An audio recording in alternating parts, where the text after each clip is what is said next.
Assalamualaikum warahmatullahi wabarakatuh. Kembali lagi di Ilmu Pengetahuan Alam kelas digital. Pada video kali ini kita akan lebih fokus membahas tentang besaran, di mana dua topik utama dari besaran yaitu besaran pokok dan besaran turunan. Besaran pokok sejatinya merupakan besaran yang satuannya telah ditetapkan terlebih dahulu dan tidak bergantung pada besaran lainnya. Ini merupakan bagian dari besaran pokok. Yang pertama adalah panjang, meter, atau dilambangkan dengan M. Massa, yang biasanya kita gunakan untuk menghitung berat, kita lambangkan dengan kilogram. Waktu, second, yang dilambangkan dengan huruf S. Arus listrik dengan ampere yang dilambangkan dengan huruf A. Kemudian suhu menggunakan Kelvin yang dilambangkan huruf K, bukan dengan Celsius. Kemudian intensitas cahaya kandela dilambangkan dengan CD, dan jumlah zat mol dilambangkan dengan mol. Pada besaran pokok ini tidak boleh ada penggabungan dua besaran. Misalkan M dengan kaki digabungkan, itu bukan merupakan besaran pokok. Jadi intinya besaran pokok adalah besaran yang berdiri sendiri terlebih dahulu dan tidak ada temannya. Kemudian untuk contoh pengukuran besaran, yang pertama ada jangka sorong yang bisa kita lihat pada video. Jangka sorong atau mistar biasanya kita gunakan untuk mengukur panjang, tetapi jangka sorong ini lebih ke ukuran panjang yang sangat kecil. Yang kedua, neraca digital ini kita gunakan untuk menghitung berat. Nah, pada neraca digital ini berbeda dengan neraca biasanya.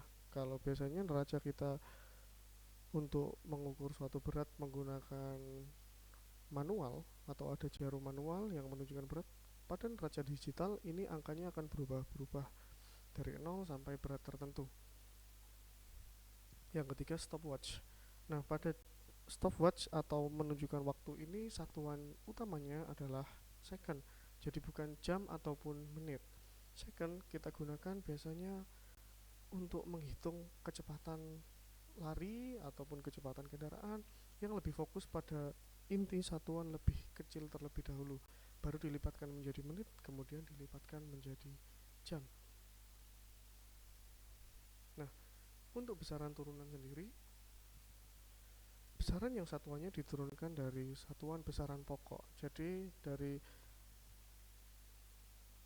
7 besaran pokok yang awal tadi itu kita gabungkan dengan besaran yang lainnya, maka disebut dengan besaran turunan. Nah, di sini ada 3 besaran turunan, 3 contoh besaran turunan. Yang pertama adalah luas, di mana luas dilambangkan dengan meter persegi atau dari besaran pokok yang panjang dikali panjang. Untuk volume sendiri, meter pangkat 3 atau meter kubik ini dari besaran panjang juga yang dikalikan menjadi panjang dikali panjang dan dikali panjang juga volume. Untuk massa jenis menggunakan kilogram per meter kubik. Dan kecepatan, nah ini perpaduan dari panjang dibagi dengan waktu. Jadi ada satuan pokok panjang, kemudian dibagi dengan waktu, muncullah kecepatan. Sama juga halnya dengan percepatan. Nah, ini salah satu contoh untuk penerapan volume atau yang barusan kita lihat besaran turunan yang volume untuk meter pangkat 3 atau meter kubik, di mana di gelas pertama terlihat bahwa airnya bervolume 50. Kemudian di gelas kedua ini ada peningkatan setelah ada benda yang masuk di dalam wadah gelas tersebut. Yang terlihat pada indikator adalah angka 50 dan angka 100. Berarti di atas 50 itu ada 60, 70, 80, 90 dan 100. Nah, setelah kemasukan benda, gelas berubah volumenya menjadi 80. Berarti volume dari benda yang masuk pada gelas tersebut adalah 30. Cukup sekian materi dari besaran pada hari ini. Untuk tugasnya silakan dicek cek di kolom deskripsi di bawah video. Terima kasih dan semangat belajar. Jangan lupa belajar hal baru setiap waktu.